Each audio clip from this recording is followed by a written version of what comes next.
Ya. Entonces, buenas noches chicos, bienvenidos a la identidad de hoy. Estaríamos básicamente repasando lo que viene a ser el último capítulo de FEN, que en este caso es el capítulo 9, circuitos de corriente alterna. O ya corriente alterna directamente para abreviar, ¿no? Entonces, la diferencia con respecto a los otros capítulos, en especial el capítulo 5, es que en el capítulo 5 sí nosotros definimos la corriente eléctrica. La definimos como simplemente el cambio de la carga a través del tiempo. ¿Estamos de acuerdo? Y que también la otra definición es que la corriente, digamos, espera un rato.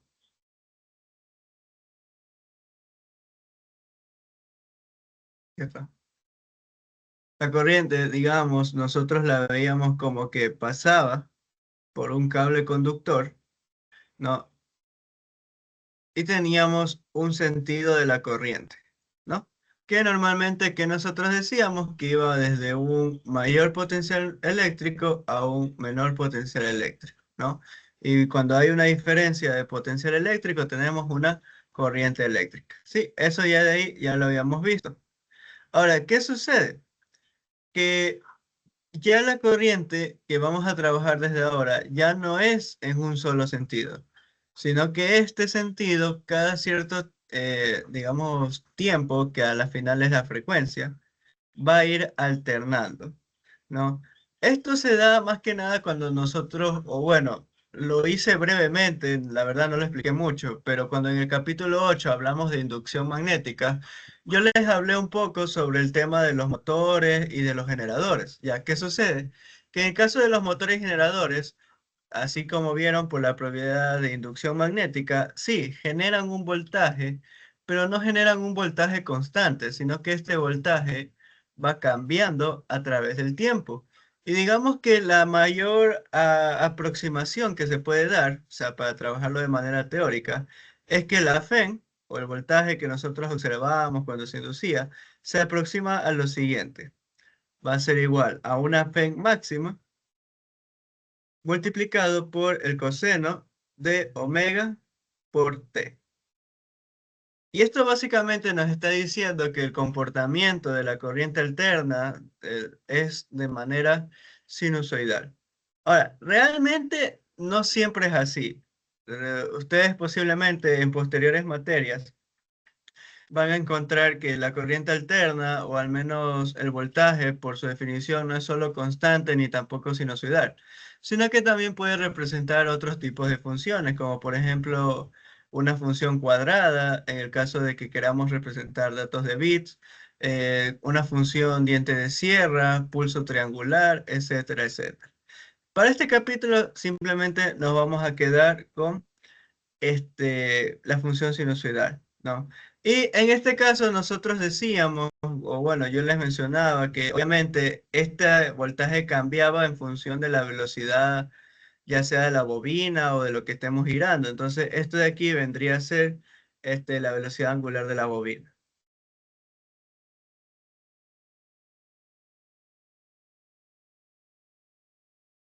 Ok.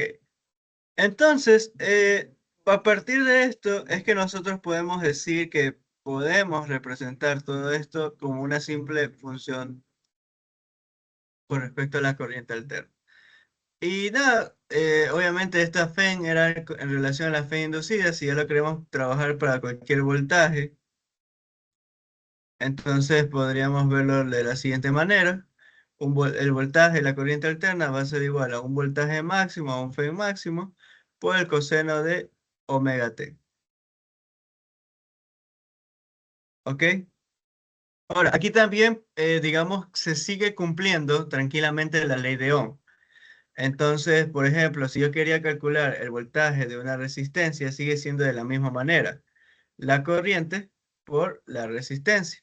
Y vamos a decir que como la corriente es alterna, podemos escribir esto de la siguiente manera, como el voltaje de la resistencia máxima por el coseno de omega t por la corriente y por la resistencia. Y entonces aquí viene lo interesante porque de esta manera nosotros podemos encontrar cómo es la corriente eléctrica. Y la corriente eléctrica tranquilamente es voltaje, resistencia máxima dividido por la resistencia por el coseno de omega t. Es decir, no solo el voltaje, sino que también la corriente se comporta de manera sinusoidal. Y tiene sentido porque por algo el capítulo se llama corriente alterna. Y ya pues, esto de aquí nosotros lo definimos como la corriente máxima. Este caso de aquí es como, por decirlo así, cuando tenemos una fuente, que esta es la simbología, fuente de corriente alterna, y de repente por acá tenemos una resistencia, ¿no? Y ya, eso de ahí, chicos. Entonces, no sé si tienen alguna pregunta, alguna duda hasta aquí.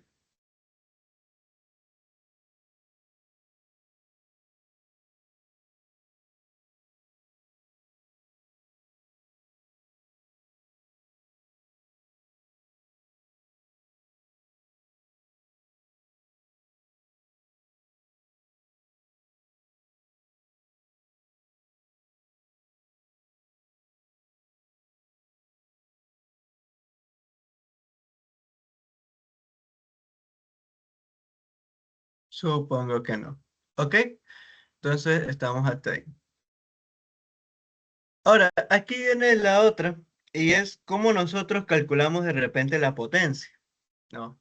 Normal, en el caso de corriente continua, vamos a ponerlo CC, la potencia es sencilla de encontrar. De hecho, nosotros la encontramos como ya sea voltaje por corriente, también voltaje al cuadrado sobre resistencia, y también nosotros la encontramos como corriente al cuadrado por resistencia.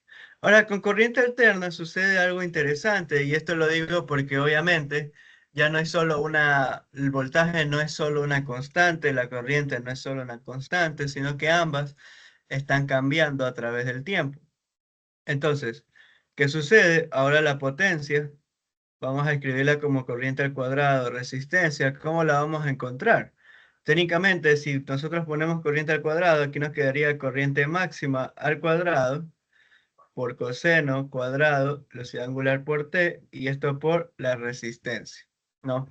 Y a simple vista, pues obviamente, a pesar de que esto ya nos dice cómo varía la potencia a través del tiempo, digamos que no nos habla mucho. Entonces nosotros para eso mejor lo trabajamos con una potencia media, es decir, como un promedio de la potencia que se está consumiendo. Y en ese caso, la potencia media sería que nosotros calculemos la media de todo esto, ¿no? Y ahí hay distintas maneras, una es a partir de usos integrales, etcétera, etcétera. Eso, y recordando que también cuál es el valor medio de esto de aquí. Entonces el valor medio de coseno al cuadrado omega t es un medio. Y entonces, por eso es que la potencia media nosotros la podemos encontrar como un medio, corriente máximo al cuadrado, por la resistencia. Ahora, ¿eso qué quiere decir? Que yo puedo aplicar lo mismo. Técnicamente, el valor medio, vamos a poner coseno de omega t, el valor medio, en realidad de todo esto es 1 sobre raíz de 2. Entonces, yo también puedo encontrar el valor medio del voltaje. ¿Estamos todos de acuerdo? Entonces, ¿cuál sería el valor medio del voltaje? Sería el voltaje máximo sobre raíz de 2. Y en el caso de la corriente, el valor medio de la corriente, en realidad sería, ¿qué cosa? La corriente máxima sobre raíz de 2. Y esto de aquí, chicos, se conoce como valores eficaces. Entonces, el voltaje eficaz, ¿cómo lo vamos a encontrar? Y acá se los pongo. Voltaje eficaz va a ser igual al voltaje máximo o también voltaje pico dividido para raíz de 2. Y la corriente eficaz va a ser igual a la corriente máxima, corriente pico, sobre raíz de 2. Y obviamente si a nosotros nos dan los valores del voltaje y corriente eficaz, también podríamos encontrar los valores pico. Y ya, y eso de ahí, chicos.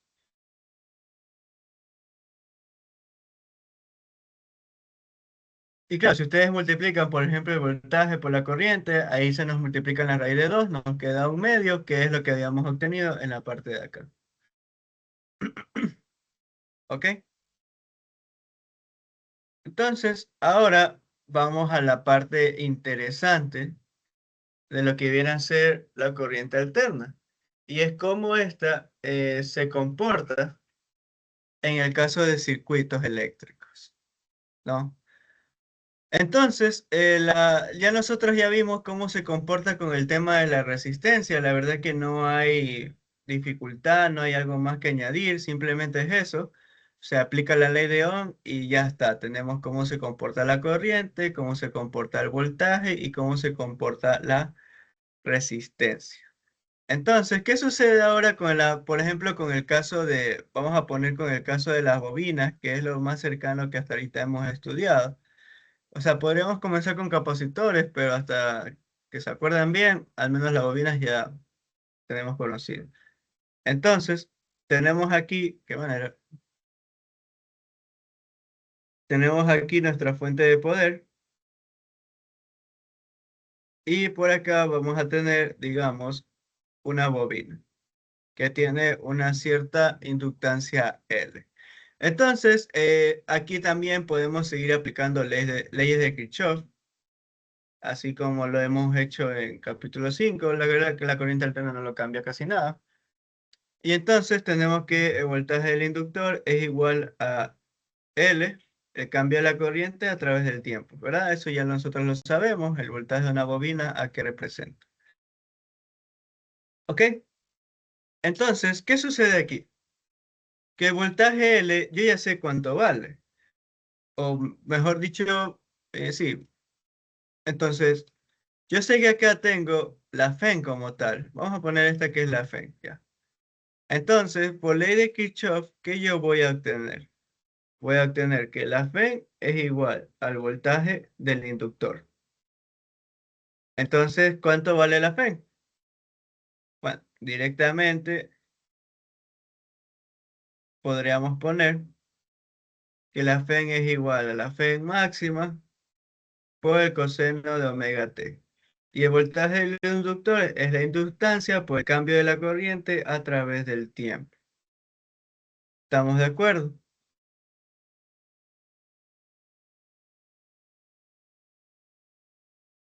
Ahora, ¿qué yo puedo hacer aquí también?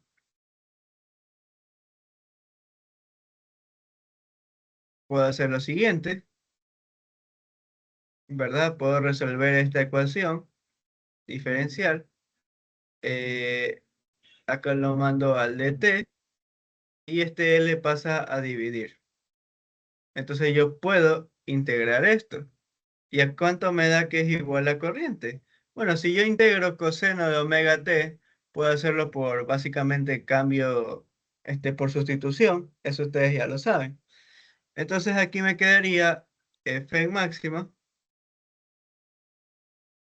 sobre L, y como lo estoy haciendo por sustitución, obviamente ustedes lo pueden igual practicar, el omega aquí me queda dividiendo. Y como tengo que integrar el coseno, sería seno de omega t. Entonces, esto es lo interesante con respecto con diferencia en el caso de la resistencia, y es que en el caso del inductor, yo tengo un omega L que me está dividiendo. Ya no solo por ejemplo, la resistencia, sino que tengo un omega L. ¿Eso qué quiere decir? Que el voltaje, tanto del inductor, y también lo vamos a ver en el caso del capacitor, parece que depende de la frecuencia con la que está oscilando la corriente alterna. ¿Por qué? Recuerden que la corriente alterna no es que está cambiando de sentido de manera inmediata, sino que lo hace a una determinada frecuencia. Por ejemplo, en un caso es más menos y luego cambia a menos más. Y obviamente eso es lo que cambia el sentido de la corriente. Ahora, en nuestra casa, ¿a qué frecuencia lo hace? A 60 Hz. ¿Eso qué quiere decir? Que bueno, si yo calculo el periodo sería 1/60. Por lo tanto, podemos decir que a 1/60 segundos, mi sentido de la corriente está cambiando. Y omega, aquí es igual. Si ustedes ya lo saben, es 2pi la frecuencia. Entonces, ¿qué pueden observar? Que mientras mi frecuencia es más alta, mi omega es más alto. Y si aquí tengo un número que cada vez es más grande, pues la corriente como que disminuye. O sea, por decirlo así, a frecuencias altas, que en el caso de la bobina, la corriente como que cada vez es menor. ¿Y qué sucede en el caso de frecuencias bajas? Sucede todo lo contrario, la corriente como que es mayor. Y bueno, este de aquí sería nuestra corriente máxima. Igual no se preocupen si esta parte de repente no está tanto bien clara, porque luego vamos a utilizar una herramienta que nos facilita todo esto. Y es, o sea, perdonen chicos, pero sí es números complejos. Pero lo vamos a ver de manera gráfica. O sea, por ahí con cosas que son flechas, que parecen vectores, pero que no son vectores, etcétera. Y eso es de ahí, chicos.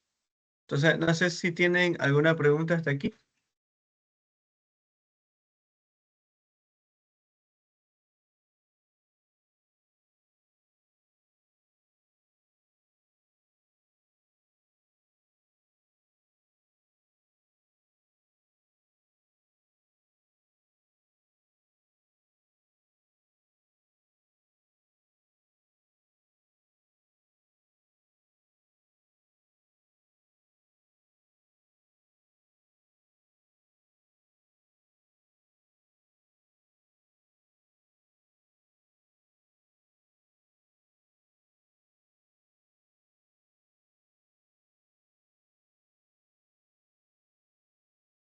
Ahora, ¿qué sucede?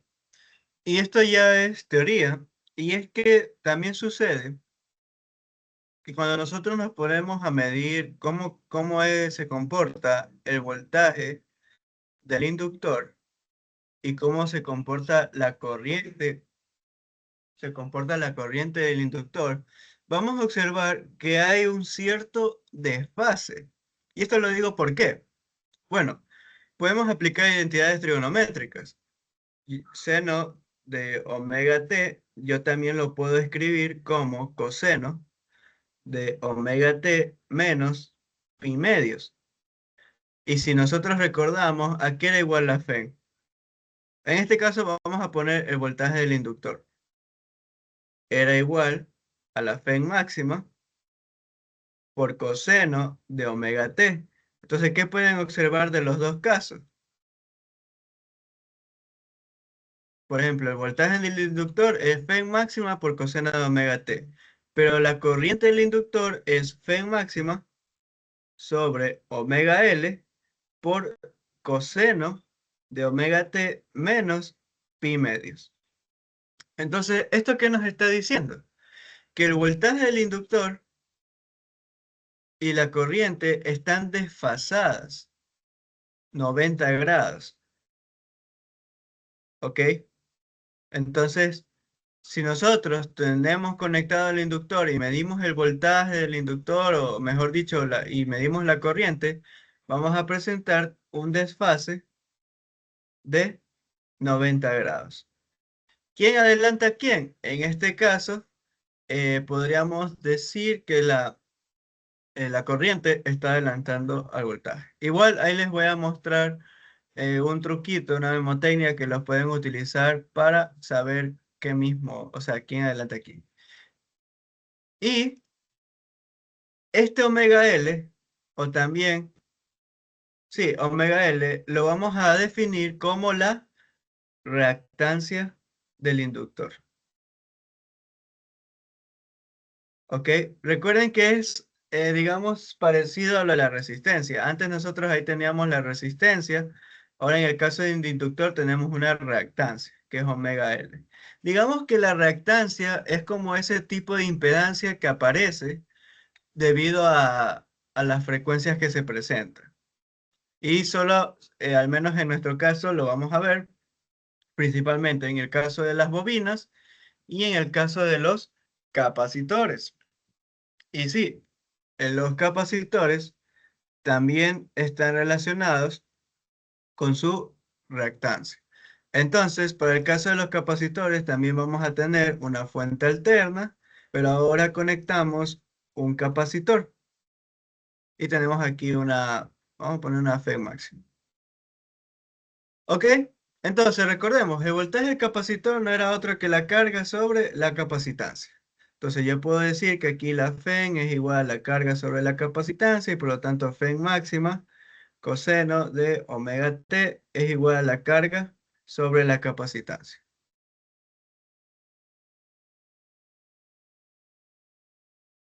¿Ok? Entonces, yo podría decir de cierta manera que la carga de un capacitor va a ser la Fe máxima por la capacitancia y por el coseno de omega t. Es decir, la carga del capacitor, esto de aquí lo podemos llamar como carga máxima, coseno de omega t. Ahora, ¿qué tenemos que recordar aquí? Bueno, que la corriente es igual al cambio de la carga a través del tiempo. Entonces yo obtengo la corriente, básicamente esto de aquí lo derivo con respecto al tiempo. ¿Y qué voy a obtener?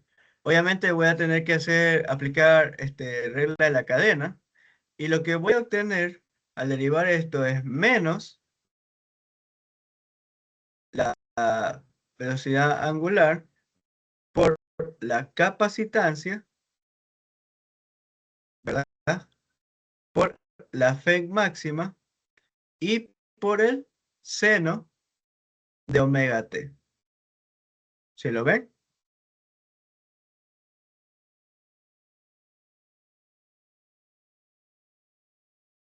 Entonces, ¿qué podemos hacer aquí? Este menos seno de omega t yo lo puedo escribir como coseno de omega t más pi medios. Y por lo tanto, ¿cómo me queda la corriente en el que pasa por el capacitor?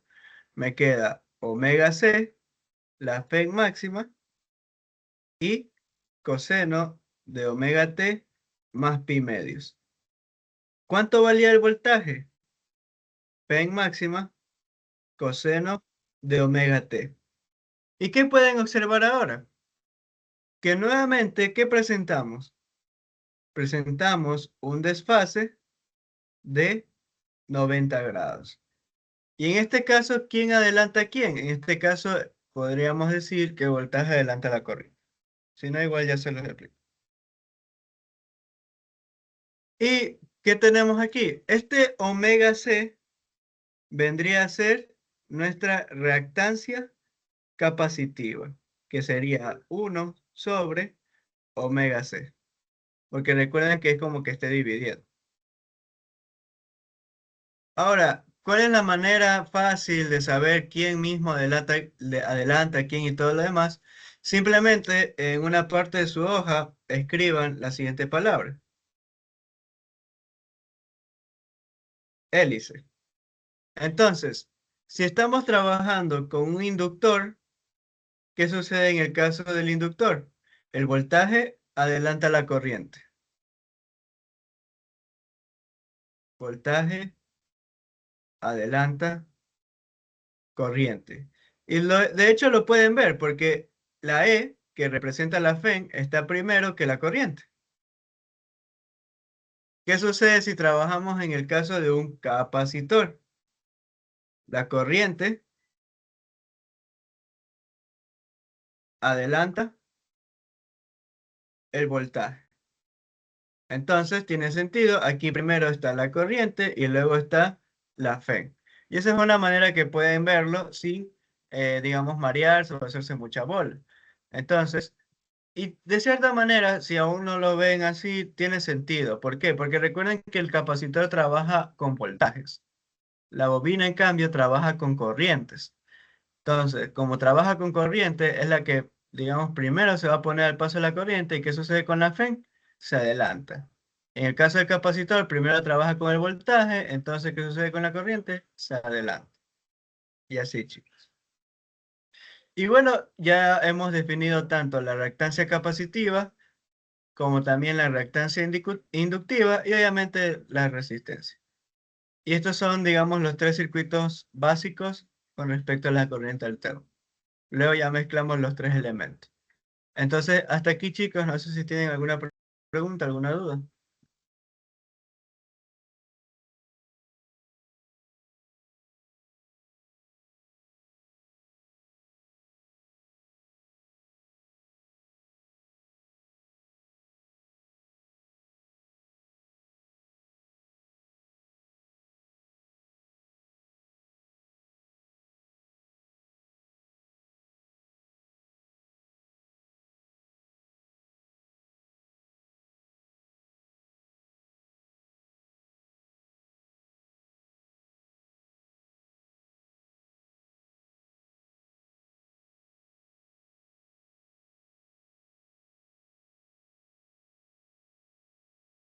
Ok, supongo que no.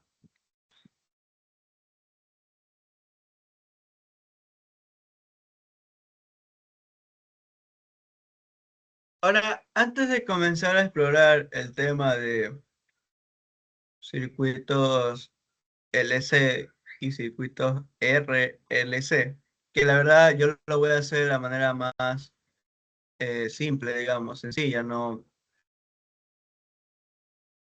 o sea, lo voy a hacer más principalmente de manera teórica. Vamos a estudiar la otra parte, que también es de este capítulo, que viene a ser con el transformador. Ok, entonces, un transformador, eh, en otras palabras simples, transforma, sí, pero el transformador no transforma tipos de energía como lo haría un transductor. O sea, el transductor sí, tú puedes mandarle energía eléctrica y te lo transforma a otro tipo de energía. Por ejemplo, están los motores, están los generadores, las antenas, etcétera, etcétera. No, el transformador no transforma tipos de energía, sino que realiza una transformación en la parte de energía eléctrica. Y lo que se encarga es pasar de repente de un voltaje grande a un voltaje pequeño o, digamos, de manera contraria, pasar de un voltaje pequeño a un voltaje grande. ¿Ok? Entonces, normalmente el transformador está compuesto de muchas láminas de hierro que forman el núcleo. Y por una parte vamos a tener una bobina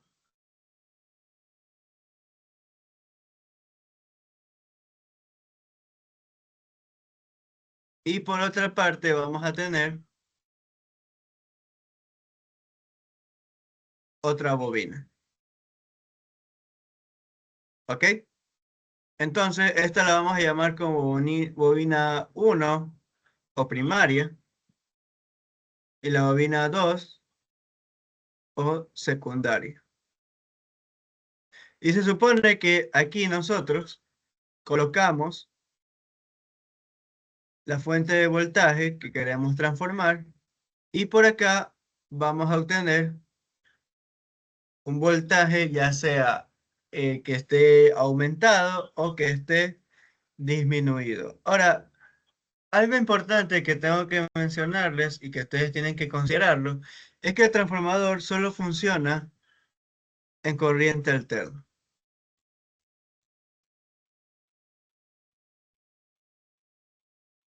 ¿Esto por qué? Bueno, es por el funcionamiento del transformador. Recuerden que ¿qué estamos metiendo aquí? Estamos metiendo un voltaje alterno, corriente alterna, ¿verdad? Entonces, ¿qué sucede cuando metemos corriente alterna? El campo magnético de esta bobina uno comienza a aumentar, disminuir y cambiar de dirección. Entonces, ¿qué sucede? ¿Qué estamos teniendo ahí? Estamos teniendo una variación del campo magnético. Y esa variación del campo magnético, ¿qué va a hacer en la bobina de acá? Va a inducir una FEN. Y entonces por eso es que se transforma el voltaje y principalmente tenemos voltaje en la otra bobina.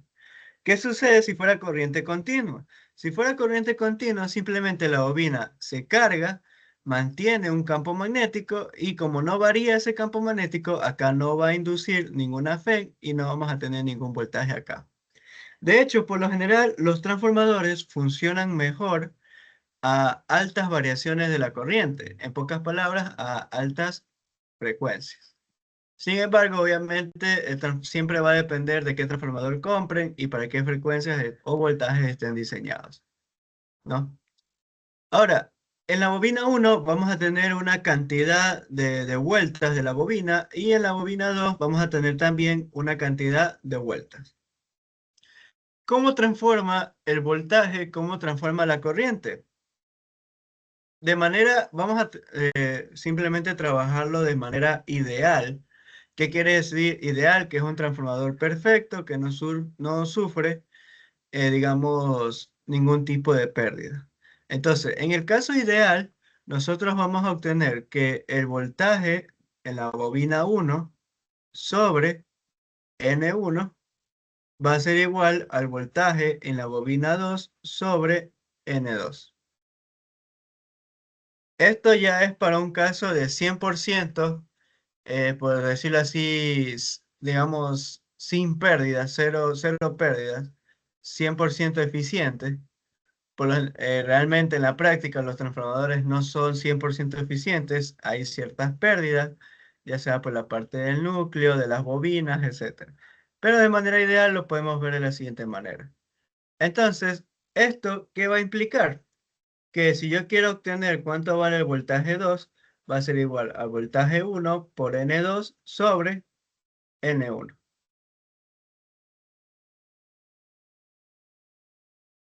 ¿Eso qué quiere decir? Que si yo, por ejemplo, tengo mayor número de vueltas en la bobina 2 que en la bobina 1, o sea, hay más número de vueltas en la bobina 2 que en la bobina 1, ¿qué va a suceder? El voltaje 2 va a ser mayor que el voltaje 1. Y si yo tengo menor número de vueltas en la bobina 2 que en la bobina 1, pues bueno, el voltaje 1 va a ser mayor que el voltaje 2. Ok, es importante que esto de aquí lo consideren, chicos, porque obviamente si ustedes le ponen alguna pregunta de transformar voltajes, etcétera, tendrían que tener obviamente sentido, ¿no? Pero con que acuerden la parte de la fórmula, pues todo bien. Ahora, hay algo que es también importante. Y es que técnicamente, como estamos hablando de un transformador 100% eficiente, ¿eso qué quiere decir? Que la potencia de entrada tiene que mantenerse igual a la potencia de salida. O sea, la potencia en uno tiene que ser igual a la potencia 2. Esto porque estamos hablando de 100% eficiencia. Entonces, ¿cuánto es la potencia de 1? Voltaje 1 eficaz por... En este caso vamos a decir la corriente 1. Esto es igual al voltaje 2 eficaz por la corriente 2 eficaz. ¿No? Y eso es lo que debería de cumplirse. Ahora, ¿qué pueden darse cuenta de ahí? Que para que esto se mantenga igual, digamos, tanto la corriente como el voltaje también tienen que permanecer iguales. Ahora, ¿qué sucede si, por ejemplo, el voltaje cambia? Ahora el voltaje 2 aumenta, es decir, es voltaje 1 eficaz por N2 sobre N1, la corriente 2 eficaz. Entonces, si yo elimino los voltajes, me queda de la siguiente manera. N1, corriente 1 eficaz, es igual a N2, corriente 2 eficaz. Básicamente, la corriente 2, ¿a qué va a ser igual? A corriente 1 por N1 sobre N2. Es decir, de manera contraria al voltaje. ¿Eso qué quiere decir? Que si nosotros diseñamos un transformador y en la bobina 2 aumentamos el número de vueltas con respecto a la bobina uno, ¿qué va a suceder? Sí, va a aumentar el voltaje. Lo vemos aquí, va a aumentar el voltaje. Pero ¿qué sucede con la corriente? Va a disminuir. Y también sucede de manera contraria. Si yo, por ejemplo, en la bobina uno tengo un mayor número de vueltas, ya pues, ¿qué sucede con el voltaje? En mi bobina 2 va a ser menor, pero la corriente va a ser mayor. Y ustedes se preguntarán, ¿para qué demonios yo quisiera un transformador? Bueno, esto se debe a que casi todos los componentes que nosotros trabajamos, por ejemplo, los procesadores de la computadora, la memoria RAM, etcétera, en el caso de circuitos eléctricos de determinados dispositivos, la parte electrónica de distintos dispositivos, por ejemplo, el funcionamiento de transistores o PANs, etcétera, todos esos elementos están diseñados para trabajar a un bajo voltaje. Entonces, aquí lo voy a poner electrónica. O sea, no me malentiendan, sí hay elementos electrónicos que funcionan a alto voltaje, pero digamos que de manera cotidiana no son vistos porque se usa más en la parte de potencia. Entonces, podemos decir la mayoría electrónica funciona a bajo voltaje. Por ejemplo, rodando, no sé, los 5 o 30 voltios. ¿Y qué sucede? Aparte de eso, que también funciona con corriente continua, pero por el momento no lo vamos a mencionar, ¿qué sucede en el toma corriente? Yo les pregunto a ustedes, chicos, en el toma corriente, ¿qué voltaje tenemos? ¿Tenemos un alto voltaje o un bajo voltaje?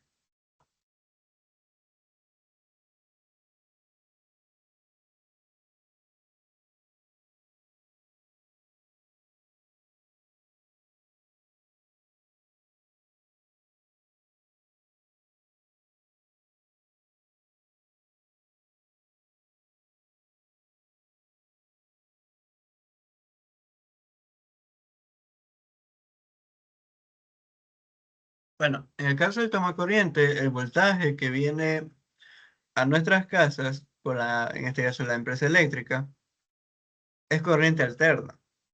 Y más allá de eso, viene con un voltaje muy alto. Digamos que el voltaje eficaz normalmente ronda los 110 a 120 voltios. Ahora imagínense conectar toda esta electrónica con 120 voltios, cuando a lo máximo que se ha visto es de 30. Obviamente se quema todo y no me conviene directamente conectar al toma corrientes, ¿no? Para nada. Y entonces ahí es que aparecen los transformadores. Los transformadores cogemos este voltaje y lo mandamos para pequeños voltajes que puedan servirnos en, digamos, los circuitos electrónicos que estemos utilizando. Obviamente, este no es la única parte del proceso, porque también es corriente alterna. Entonces, un proceso adicional, que ya es lo que se encargan las fuentes de poder o fuentes de voltaje, es pasar de corriente alterna a corriente continua. Sin embargo, ese caso, al menos en el caso de ustedes, no lo van a ver, porque digamos que ustedes no exploran en la parte de semiconductores, diodos, etcétera. Entonces, simplemente nos vamos a quedar con esto, de que con el transformador podemos permitirnos utilizar toda la parte de electrónica, ya que cogemos el voltaje del toma corriente y lo transformamos a voltajes pequeños. Entonces, chicos, ¿alguna pregunta hasta aquí?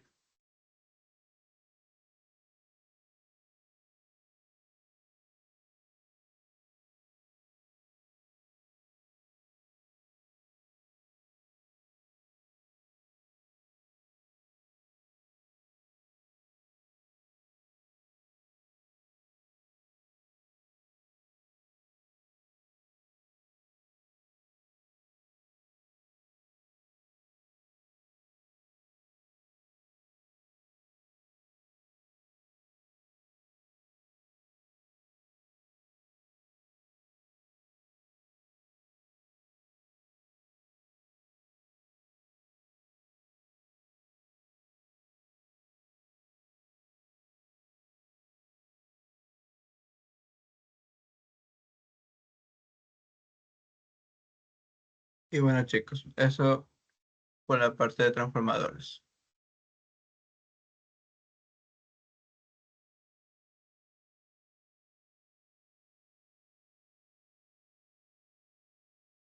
Ok, entonces nada, vamos a continuar.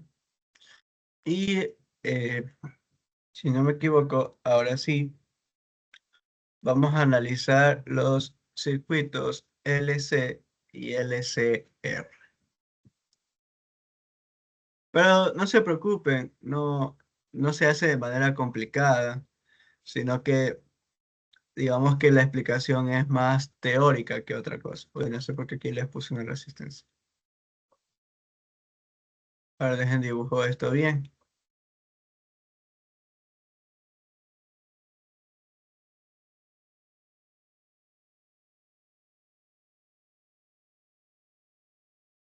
Ok, circuitos LC, básicamente vamos a tener por una parte una bobina con una inductancia y un capacitor con una capacitancia. En el caso de circuitos RCL, RLC o LCR, como le quieran decir, la verdad, vamos a tener los tres elementos.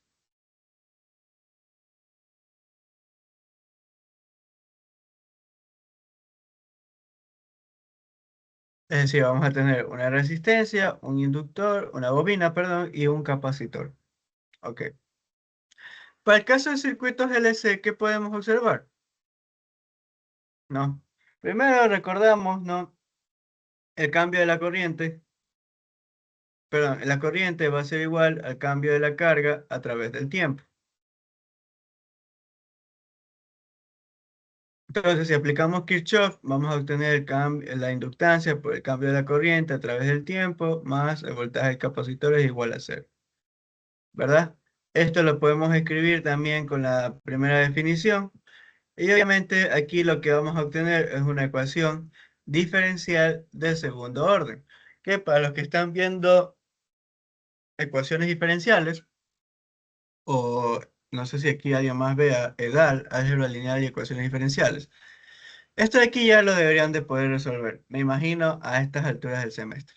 Para los que no se preocupen, en el caso de FEN no vamos a tener ninguna pregunta de demostrarlos o algo parecido, pero si tienen la oportunidad, háganlo. Sería interesante que puedan practicar un poco la parte de ecuaciones diferenciales, ¿no?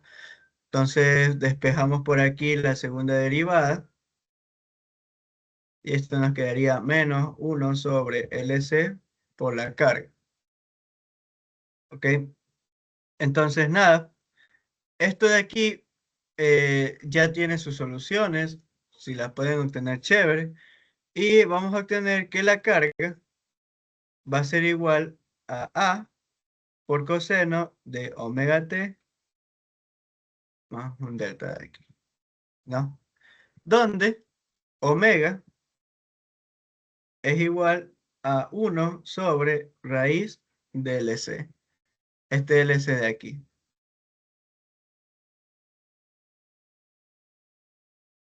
¿Ok? Y esa va a ser la carga como tal. Ahora, ustedes dirán, ¿qué es A? Bueno, yo creo que a estas alturas ya deberían de saber qué es A. Es directamente la carga máxima, coseno de omega t más este de aquí.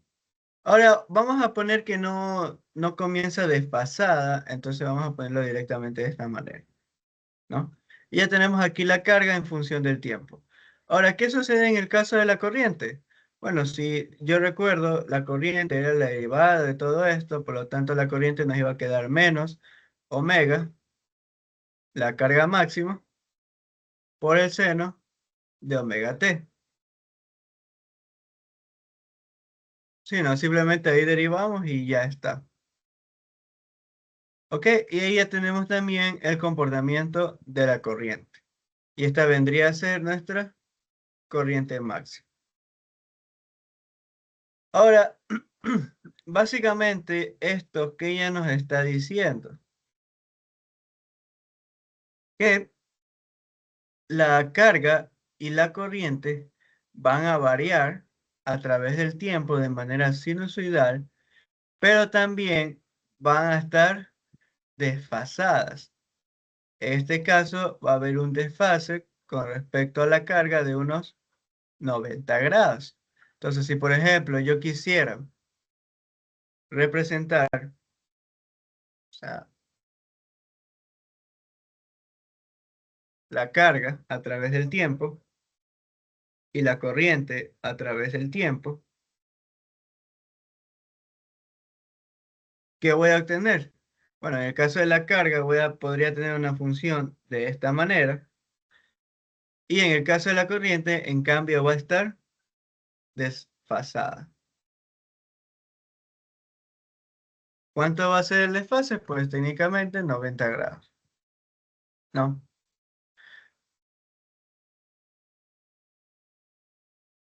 Ahora, obviamente, por la parte del capacitor y por la parte del inductor vamos a tener energías.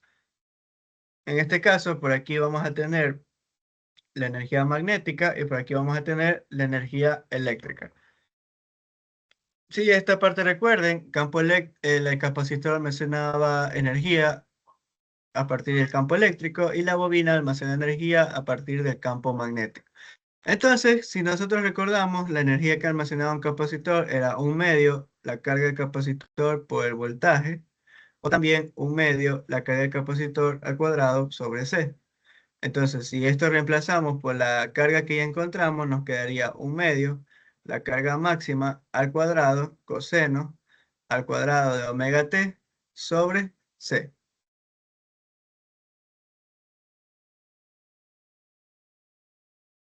¿Ok? Y en el caso de la bobina, a ver si lo pongo más acá.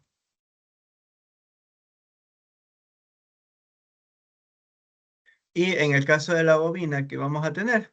Recordemos que en el caso de la bobina era igual a un medio L por la corriente al cuadrado. Por lo tanto, la energía magnética de la bobina nos queda un medio, la carga máxima al cuadrado sobre, eh, perdón, aquí creo que me faltó algo.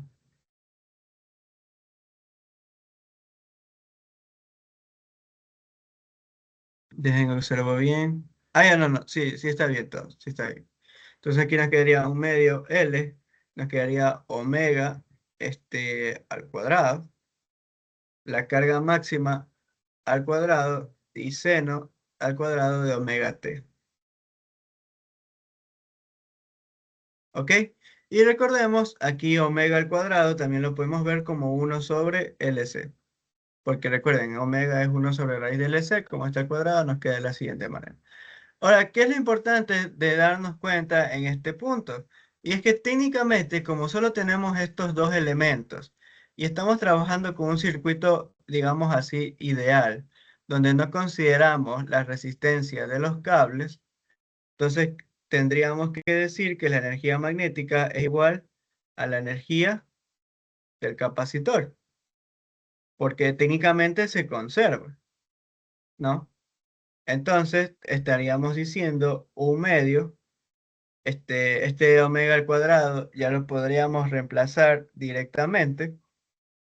Entonces se nos elimina la L y nos queda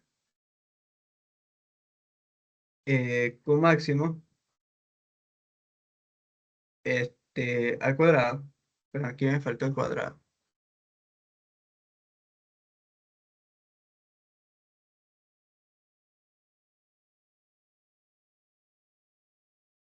Sobre, perdón,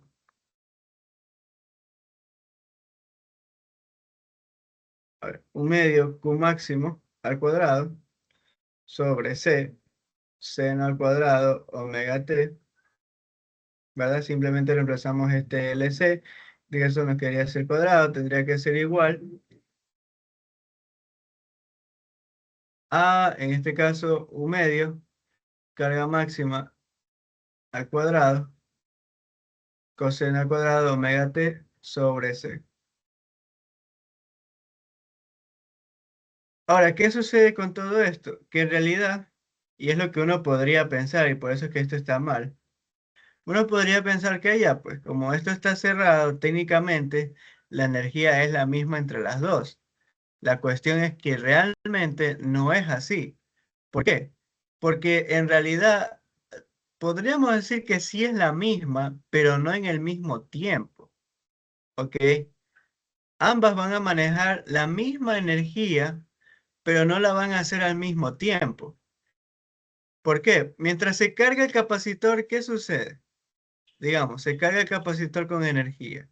Mientras se carga el capacitor, la corriente va poco a poco disminuyendo. ¿Eso qué provoca? Que el inductor, ahora como hay un cambio de corriente, ¿qué sucede? Comienza a tener un voltaje. Comienza a haber una diferencia de corriente y así van sucesivamente. Entonces, ¿qué es lo que les estoy tratando de decir?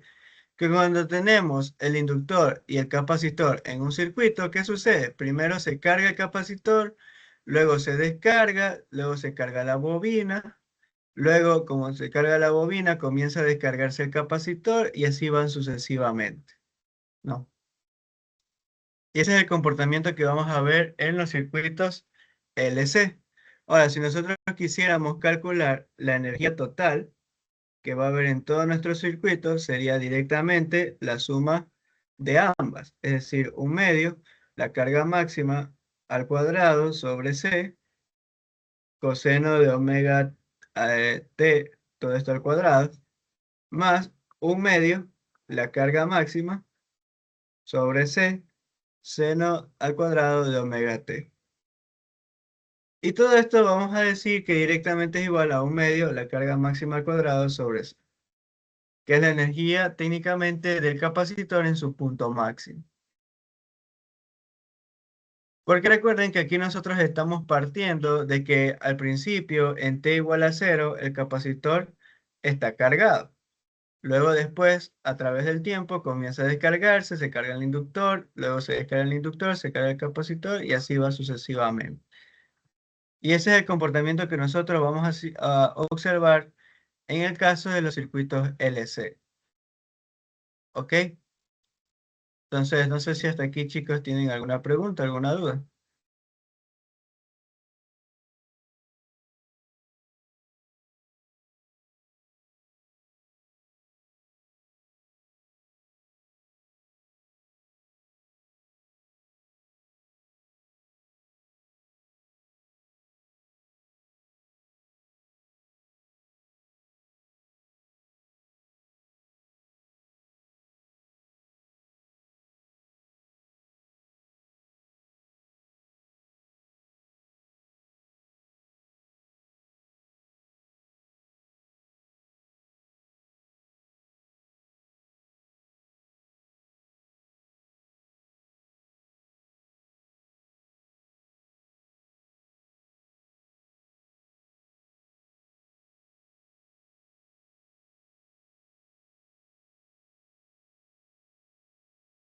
Ok, chicos, espero esté claro por ahí.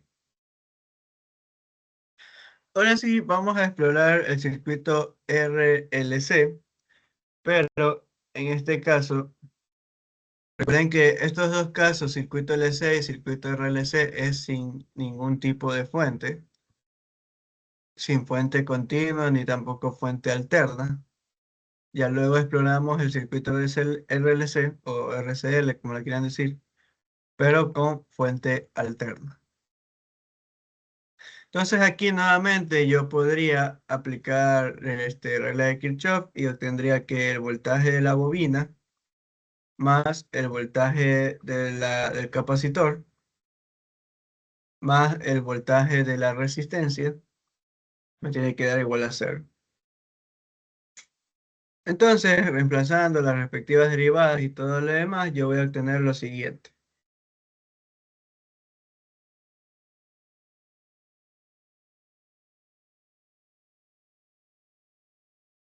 A ver, esto de aquí, una disculpa, este es el voltaje del capacitor.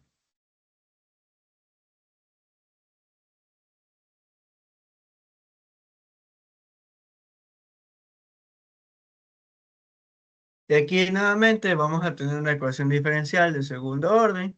Y así mismo, chicos, para los que estén viendo ecuaciones diferenciales, etcétera, pues intenten resolver. ¿no? Igual esta ecuación ya tiene como que, ya es como que un molde, o sea, ya se sabe cómo resolverla o, dicho de otra manera, qué soluciones puede tener, ¿no?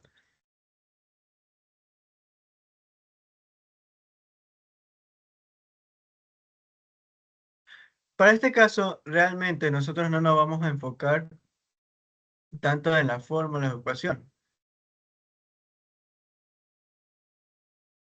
sino más bien vamos a enfocarnos en las gráficas. Y es que, ¿qué sucede? Si nosotros observamos, obviamente si tuviéramos las respuestas, pero digamos que ya las tenemos, ¿no? Si nosotros observamos las gráficas, tanto de carga versus tiempo como corriente versus tiempo, a pesar de que aquí también, el mismo caso, de hecho, el mismo caso que el circuito primero, aquí también van a tener un desfase. La diferencia, y es con respecto a circuitos LC, es que las gráficas poco a poco va disminuyendo. O sea, se va como que atenuando, se va amortiguando. Y lo mismo sucede con el caso de la corriente. Cada vez va disminuyendo hasta que prácticamente pues ya no tenemos corriente. ¿Esto por qué sucede? Porque en el primer caso que teníamos circuito LC, ¿qué sucede? Como no había resistencia como nosotros considerábamos ideal, es decir, despreciamos la resistencia de los cables, ¿qué sucede?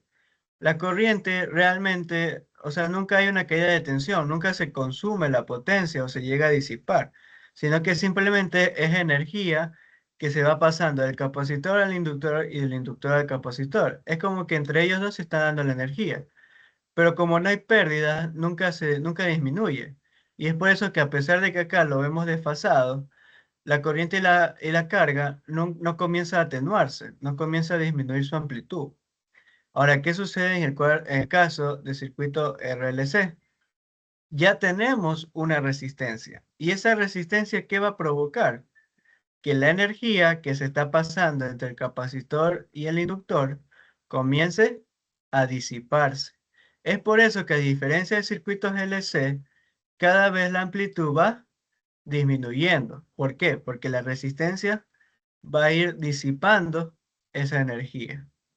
Y por eso es que LC es considerado un circuito de oscilación sin amortiguamiento y RLC es con amortiguamiento, porque va cada vez amortiguando la señal. Y eso de ahí, chicos. Hasta aquí, ¿alguna pregunta? ¿Sí está claro la diferencia entre ambas?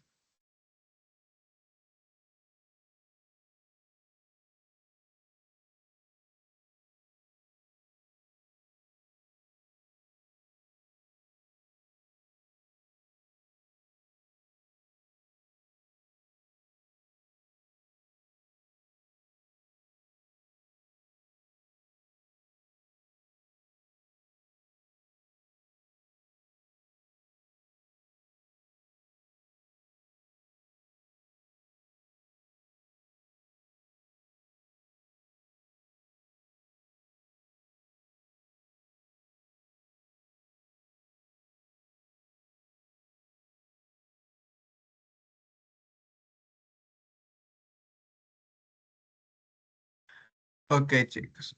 Y ahora sí, vamos a estudiar, yo creo que ya es lo último. Sí, bueno, más allá de la parte en paralelo, pero no es nada difícil. Los circuitos RLC, pero ahora incluimos lo que viene a ser una fuente. Entonces ahora tenemos una fuente de corriente alterna. Y esto es lo que yo les decía, si bien es cierto, nosotros estudiamos circuitos RLC, no los exploramos, perdón, del todo con corriente continua. ¿Por qué? Porque la verdad, sinceramente sí, es verdad, es muy complicado. Yo ya lo he hecho, en mi caso me tocó desarrollar un programa para estudiar estos circuitos en corriente continua, pero es mucho con el tema de ecuaciones diferenciales, etcétera, etcétera. Entonces, en este caso, solo se analiza con corriente alterna. ¿Por qué? Digamos que no es que es más fácil, pero aquí lo hacemos ver más fácil. Porque ya no es analizar los, digamos, los conceptos con ecuaciones diferenciales, sino que ahora lo analizamos con números complejos. Ok, la parte real, parte imaginaria, etcétera. Entonces, para este caso, si bien es con números complejos, a ustedes no se los explican de esa manera. Lo cual no estoy de acuerdo porque realmente no se pierden de mucho. Pero bueno, deberían también de enseñar eso.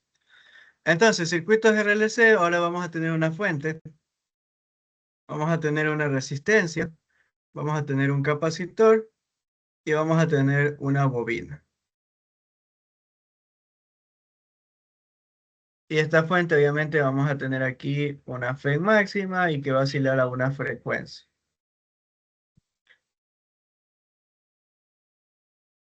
¿Ok? Ahora, ¿cómo nosotros vamos a representar los voltajes? Voltaje de la resistencia, voltaje del capacitor, voltaje del inductor, voltaje de la fe. Vamos a hacerlo a partir de fasores. ¿Ok? Estos fasores no van a ser otra cosa que vectores en dos dimensiones que vamos a trabajarlos en un diagrama fasorial. Ahora, este diagrama fasorial yo creo que simplemente es otro nombre de llamarlo así, pero bueno.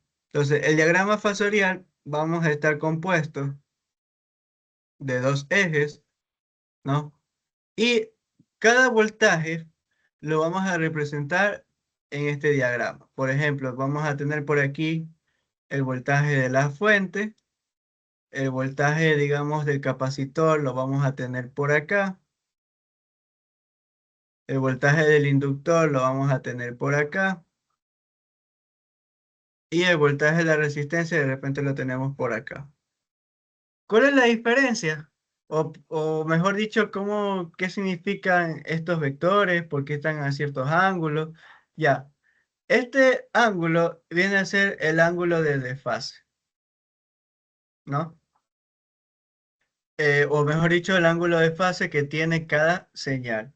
Por ejemplo, aquí, si de repente la FEN tiene un voltaje, un voltaje desfasado, ponemos ese ángulo ahí. Ya sabemos que el voltaje del inductor está desfasado a 90 grados, el voltaje del capacitor también está desfasado a 90 grados, y el voltaje de la resistencia, digamos que no se desfase como tal. Entonces, tenemos eso de ahí, chicos. Y eso es lo que nosotros vamos a utilizar los llamados fasores.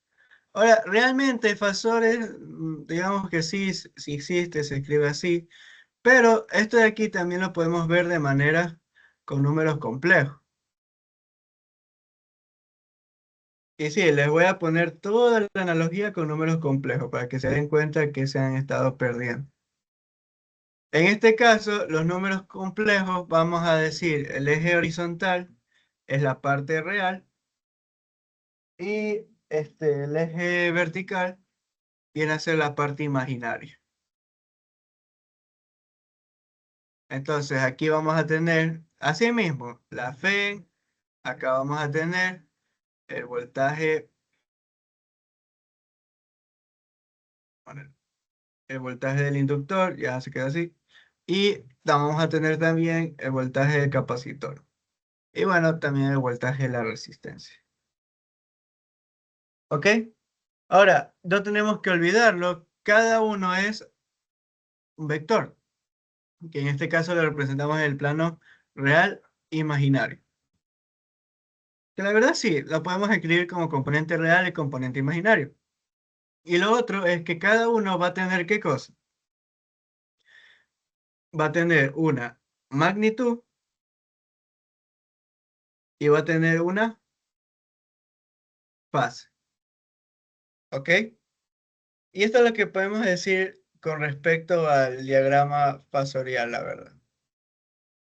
Obviamente, tienen que respetar el hecho que son números complejos y al mismo tiempo son vectores, así que si quisiéramos sumar voltajes, de restar voltajes, etcétera, en este caso, ¿qué nos está diciendo?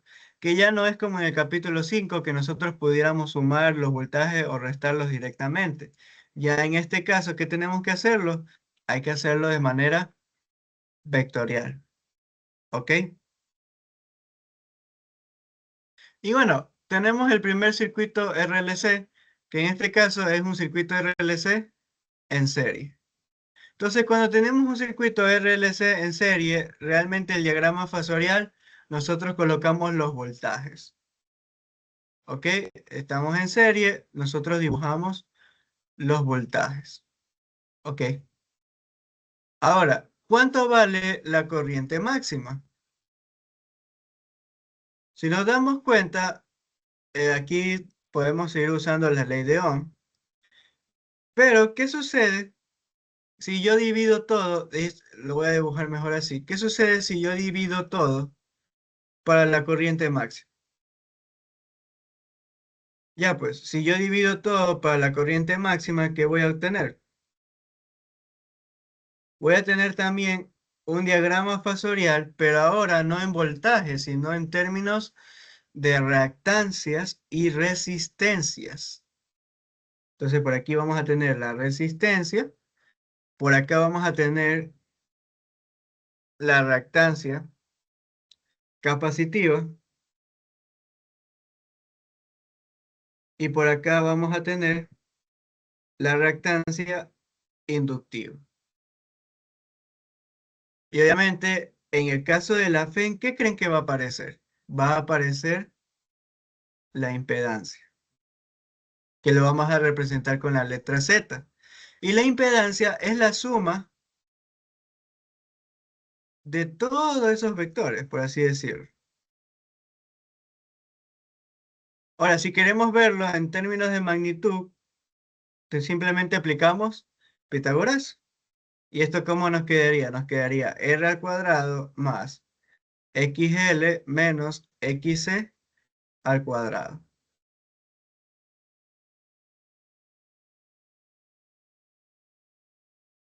¿Por qué? Porque recuerden que xl y xc nomás deciden el componente vertical, mientras que la resistencia es el componente horizontal. Y ya, pues el pitagorazo es horizontal más la vertical al cuadrado y eso todo eso raíz cuadrada. Entonces, no sé si está claro ahí.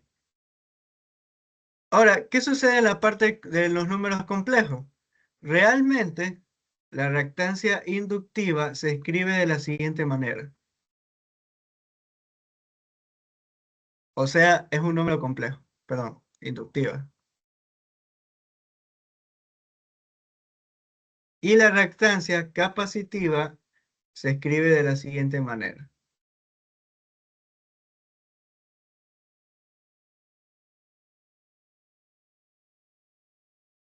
¿Se lo ven? Que bueno, también puede ser escrito como J sobre omega c. O sea, ¿esto qué nos está queriendo decir? Que tanto la reactancia capacitiva como la reactancia inductiva son números imaginarios. O sea, solo actúan en la parte vertical. Y la resistencia es la resistencia. La resistencia es el único que es componente real. Es por eso que aquí nosotros solo incluimos la reactancia inductiva y capacitiva, porque esta tiene que ver con la parte vertical, con la parte de los números imaginarios, mientras que la parte real tiene que ver con los números reales. Perdón, con la resistencia tiene que ver con los números reales. ¿Eso qué quiere decir?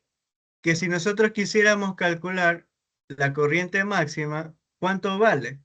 Es directamente el voltaje, digamos, de la fuente dividido para la impedancia. O si quisiéramos ver también el voltaje de la fuente, sería igual la corriente máxima por la impedancia. Y bueno, ya esto sería coseno de omega t.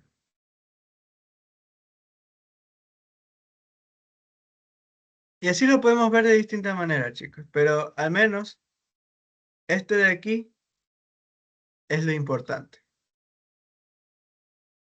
Y claro, también lo podemos trabajar en los valores eficaces. Yo puedo decir también que la corriente eficaz es igual al voltaje eficaz o a la fe en eficaz dividido para la impedancia. Y obviamente esta parte de aquí vendría a ser de la fuente.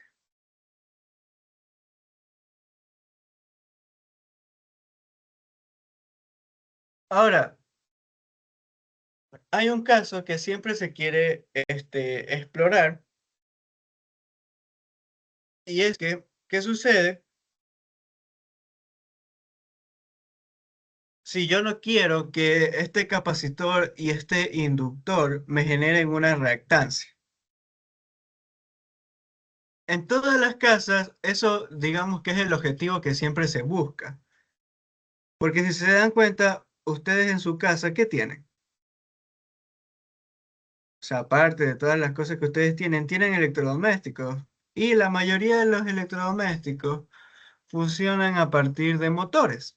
Por ejemplo, la licuadora tiene un motor, la lavadora tiene un motor. Y así podemos irlos nombrando. Hay algunos que no, que funcionan a través del calor, que eso ya son resistencias, y hay otros que tampoco no, que funcionan con capacitores, que es como en el caso de, digamos, de la fuente de poder de las computadoras, ¿no? Pero a lo que voy es que si nosotros lo vemos en términos de potencia,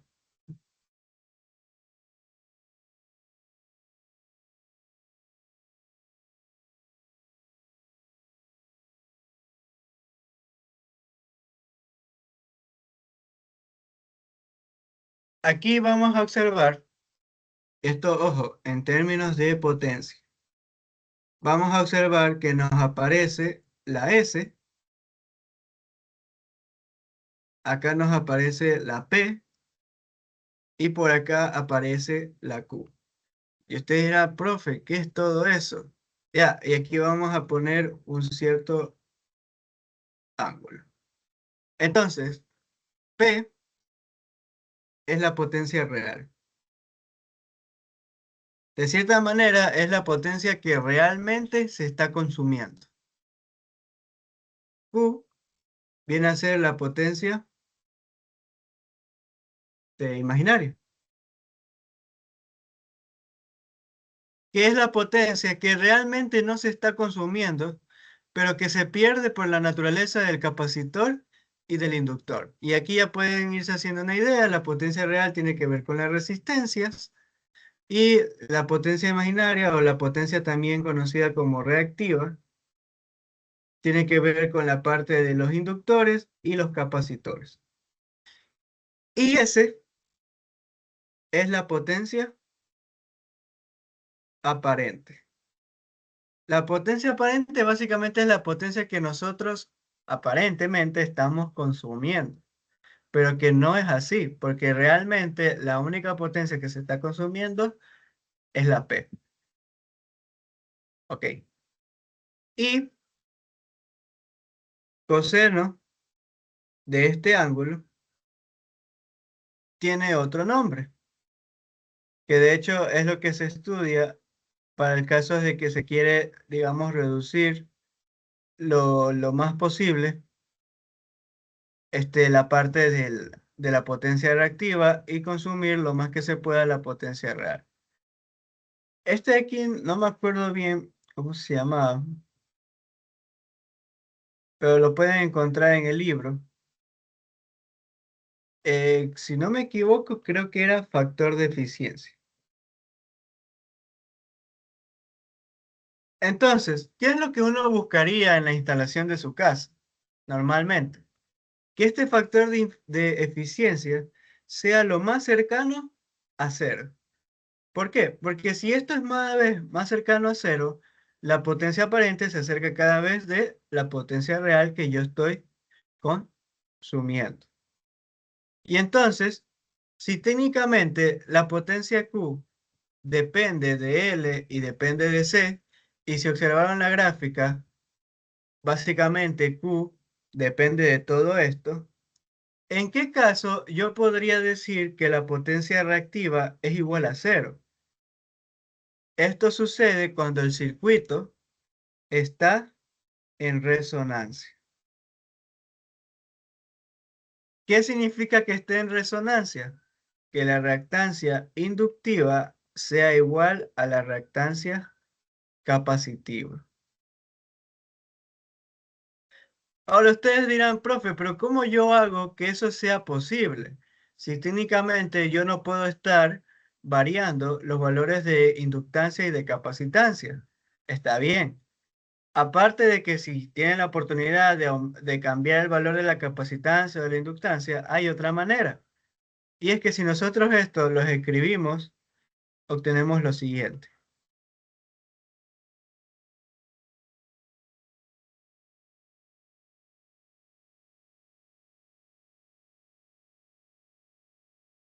Y esto de aquí, chicos, es conocido como la frecuencia de resonancia. ¿Para qué nos sirve? Nos sirve para un caso en el que no podemos modificar el valor de inductancia ni el valor de capacitancia. Pero ¿qué sí podríamos? Cambiar la frecuencia de la fuente a la frecuencia de resonancia, que nuevamente es igual a 1 sobre raíz de LC. Y ya está, chicos. Se supone que si la fuente la colocamos a esa frecuencia, tanto el capacitor como el inductor, sí, van a tener unas reactancias, pero se van a cancelar. De tal manera que la potencia reactiva sea cero, la potencia real sea directamente la potencia aparente. Es decir, pueda consumir toda la potencia que me estén entregando. Si no me equivoco, por reglamento, creo que en las casas el factor de potencia, o bueno, creo que era de eficiencia, una de las dos es, tiene que ser, si no me equivoco, más allá del 85%. Porque obviamente si es menor, digamos que tú estás consumiendo menos, mucho menos de lo que te está entregando, en este caso, la empresa eléctrica. Y así, chicos. Y obviamente aquí se sigue aplicando lo mismo de la ley de Ohm, podemos también hacer cálculos con la parte de la potencia, etcétera, etcétera. Igual esta parte de aquí yo intentaré también explicársela en los ejercicios que vayamos a resolver. ¿Ok? Bueno, y ya solo para terminar,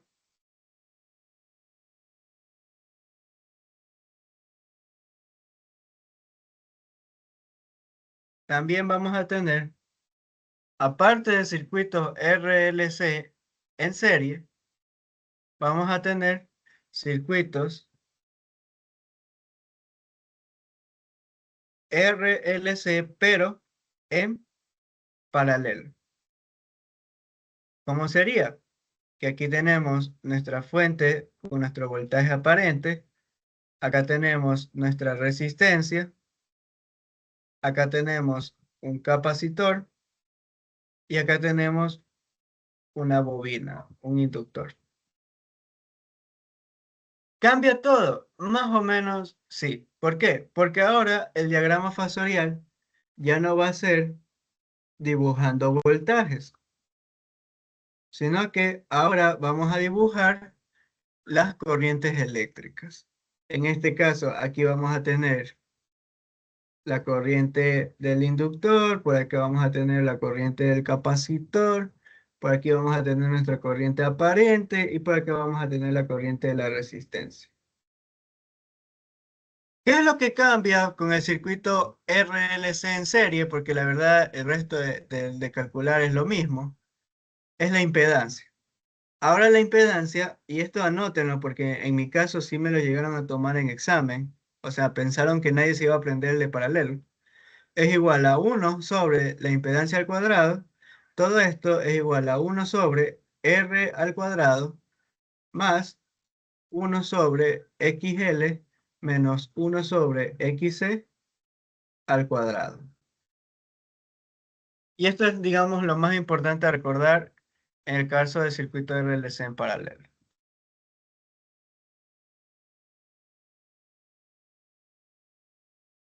Y ya, chicos, la verdad que el capítulo 9, aparte de la parte teórica, o sea, perdón, aparte de la teoría, no es complicado, nada, nada. O sea, ni siquiera la teoría. De ahí el resto son fórmulas que tienen que siempre tomarlas en cuenta. Y la verdad que en el caso de ejercicios casi siempre son los mismos. Es un circuito de relés en serie y a ustedes les piden calcular la corriente, los voltajes, etc. Eso ya los iremos revisando en los ejercicios que resolvamos la semana que viene. De todas maneras, si no ha quedado muy claro, yo creo que por ahí tengo un quiz que pueden hacerlo, que tiene distintas preguntas del capítulo de corriente alterna, para que lo intenten resolver.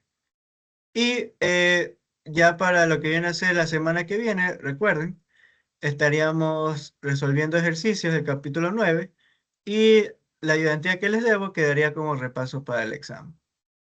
Entonces, no sé si tienen hasta aquí alguna pregunta, alguna duda.